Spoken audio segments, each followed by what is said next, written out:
with you to you guys. Just wanted to shoot it from the hip, raw, just real talk. I'm new to this, but it was some issues that that's going around that, especially we're living in the society where we're dealing with this coronavirus. All of those that are in harm's way, we do pray for those that are out on the front line facing this thing head on. We also want to pray for those that this virus have affected and has infected. And we want to pray not only for them, but their families, those that are involved, whatever the issue may be. God, we do thank you for everything, the good, the bad, and the ugly.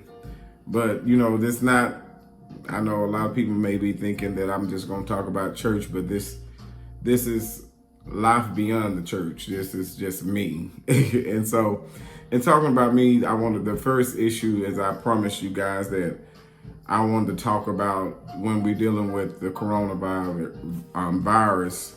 We want to deal with, as we all know that we're living in, those that are especially in Dallas County, that the virus, have as of tonight at 11:59 p.m. we will all go into shelter in place. For those of you that are experiencing and don't know, and I keep hearing like rumors of different things that's going to be, I guess, implemented during this time. But, sometimes the best knowledge is the knowledge that you can get and learn and read, especially for yourself. For those of you that are freaking out, don't freak out, because it's nothing to freak out for. It's nothing to freak out about.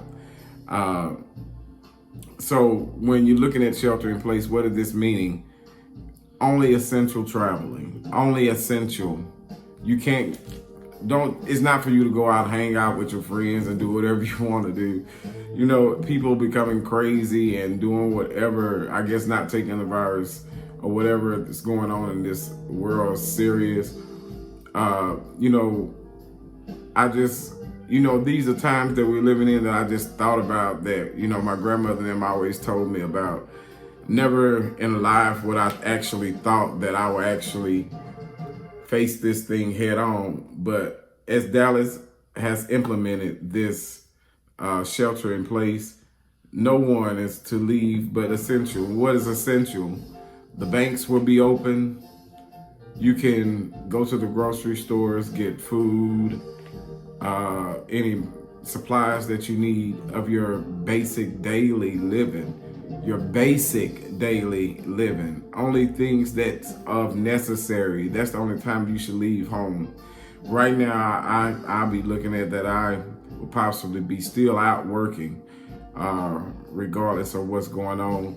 So, but some people are getting shelter in place, like with the military lockdown, where we on military, the military is walking the streets armed with guns. And so people are being terrified of different rumors. So I want you guys to check your facts.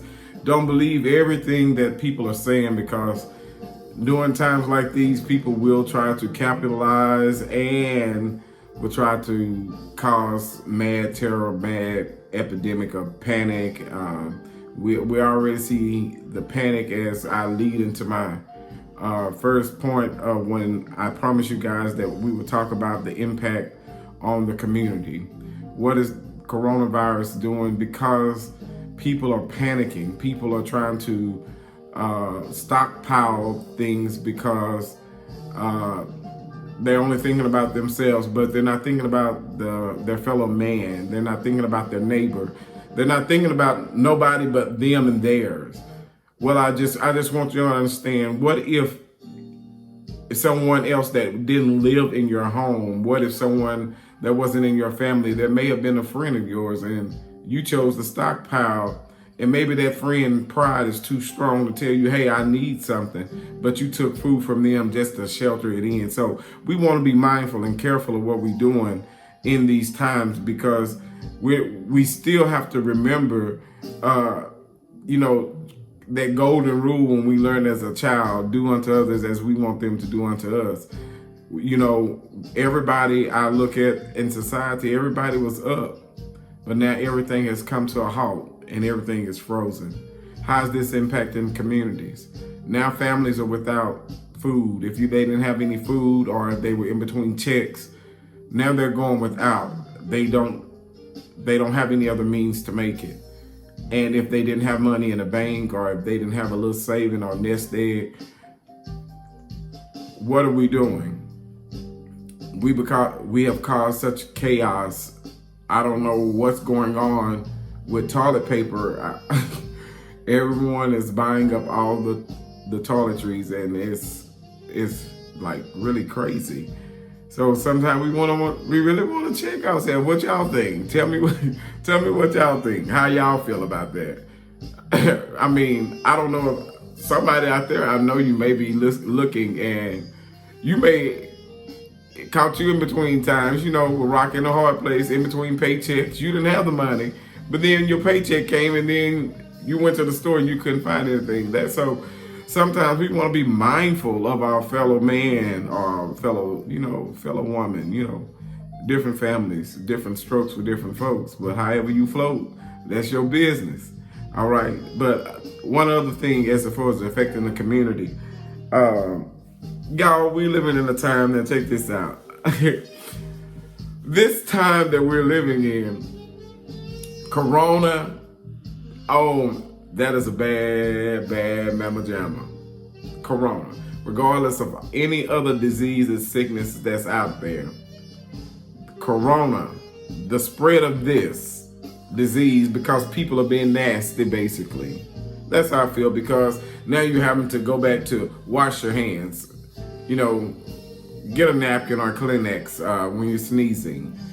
Sneeze in your armpits if you don't have that at your disposal. But I mean, so people are just having to tidy up, going back to what things that they should have learned and practiced at home. So for those of us that may have still, or even may have dropped the ball, and now it's just bringing everybody back to a cleanliness, and when I think about it, I'm gonna throw this in there for free. Check me out at Elite Pro Professional Cleaners. We do have a cleaning service for all of those that don't want to get down and do that dirty job. Guess what? We have a crew that'll come in and do it well, and you will be satisfied. But that's another business. But we just think about the family. We just want you to think about it. Think about the people that you're impacting when we're facing this. The church, I'm really baffled behind this, because I never would have thought, as I said, I never would have thought in a million years that they would say you can't go to church. I kind of got a bitter taste in my mouth behind that. Because my faith tells me otherwise. This. I'm not trying to get in no religious debate with anyone. I'm not trying to get in who's right and who's wrong, because guess what? You're entitled to your opinion just as I am. So I respect you. So all I ask you, respect me. We just keep it nice and classy.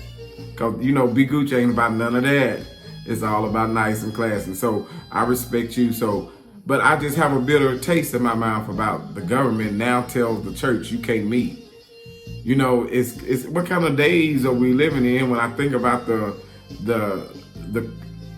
godly side of me, what kind of days are we living in, man? All these things going on, people are panicking, and I just heard of people being robbed, and people are breaking in people's houses. So man, I'm telling you guys, as a note to the community, y'all be careful. Y'all look out for one another. Y'all protect your own people. Some people, it caught people in a bad position. And some people are only trying to get it how they know how to get it. But then I want to ask you this question. Why would you judge them? Would you judge them at the end of the day? Would you want someone judging you? Sometimes you have to think about if the shoe was on the other foot, how would you feel? When we're dealing with a lot of things and a lot of issues, y'all forgive me, I ain't got my hair done, so I'm in a do-rag tonight, but it's okay.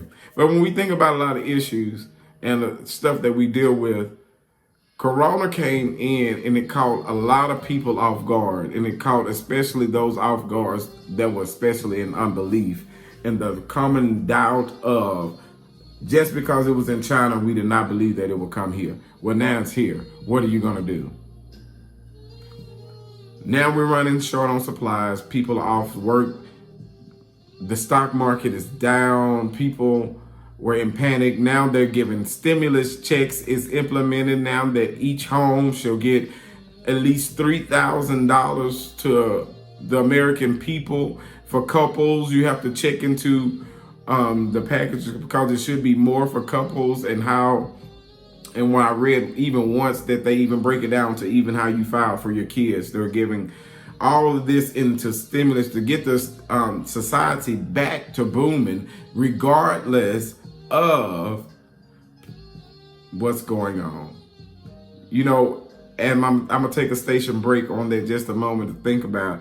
Isn't it just funny? And it's just to think about this, that Corona caused a lot of people to go digital that didn't want to conform. A lot of people are buying digital devices because they want to be able to communicate with family members during this time. There's never operated a digital device before, but it's making people conform. So why can we conform to something so quickly, but when we try to look down on people just because they live different, look different, shape different, talk different, walk different? Sometimes we have to check ourselves. What message are you giving? I tell people all the time, we give messages, whether we give two messages, one that we give directly, and there's also another one that we give indirectly. And it's upon the beholder, the person that you're pouring into, how will they receive what you're giving them? So sometimes we have to be careful for nothing. So now, how is this impacting the family? Families are going without. Families are struggling. Just imagine if you were a family of 4 single moms, single parent home, and you had a family of 4. You had yourself and 3 other kids.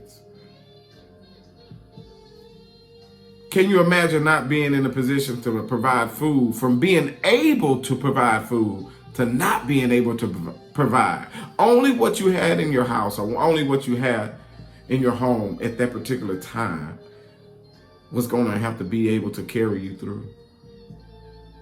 I'm asking, be Gooch. I'm new, but guess what? I'm not new to talking to people.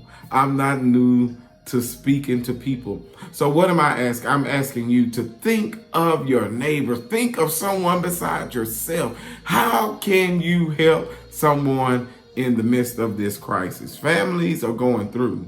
Families are going through. Families are going through. Families are going through. People that were up and they didn't have that nest egg to fall down on. They're coming down, and now they're down. Think of someone else. This is how this is impacting the family. And if you look around, it's in your neighborhood. It's in your community. If it's not you. So I'm asking people, please, ma'am, please, sir, think about your fellow sister, your fellow brother. Think about the next person. Because if it was you, you wouldn't want to be caught in that predicament. My next thing I want to say is also, we get to, y'all, I'm an all-around person. I believe knowledge is power, and I believe that people need to be filled with knowledge. And the only way that we can make it is knowing. And the more we know, no one can take that from us. So I have a message for all of my people, all of you that are experiencing the hand sanitizer shortage, because especially if you're out and about and you're in the public and you are experiencing the shortage in stores. Well, me being handy dandy, I believe in where there's a will, there's a way.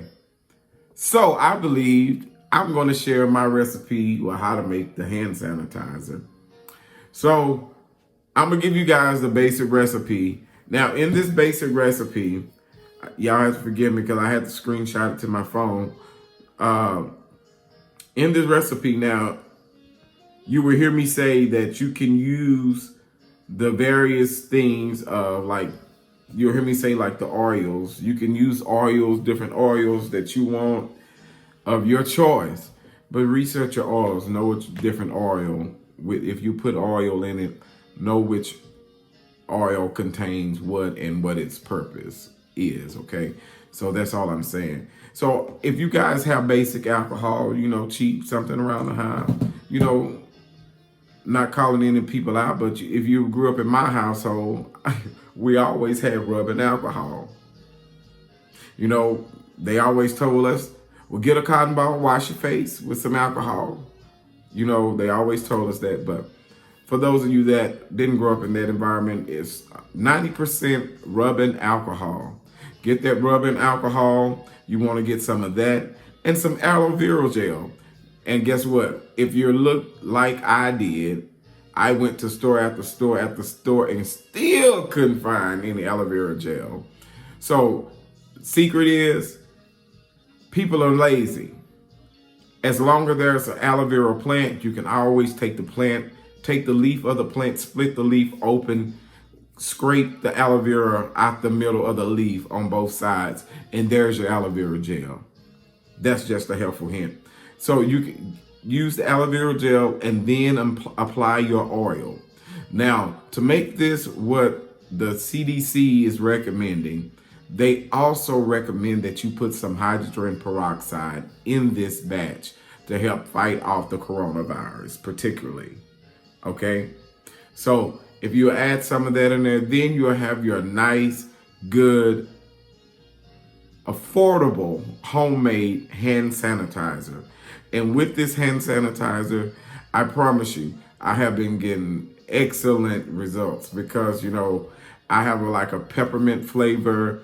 I use lavender, but those would be two of the most popular styles of, well, not styles, but oils that you could use to really enhance your sanitizer. And one thing about it, I loved it because it didn't leave your hands feeling all sticky and gooey.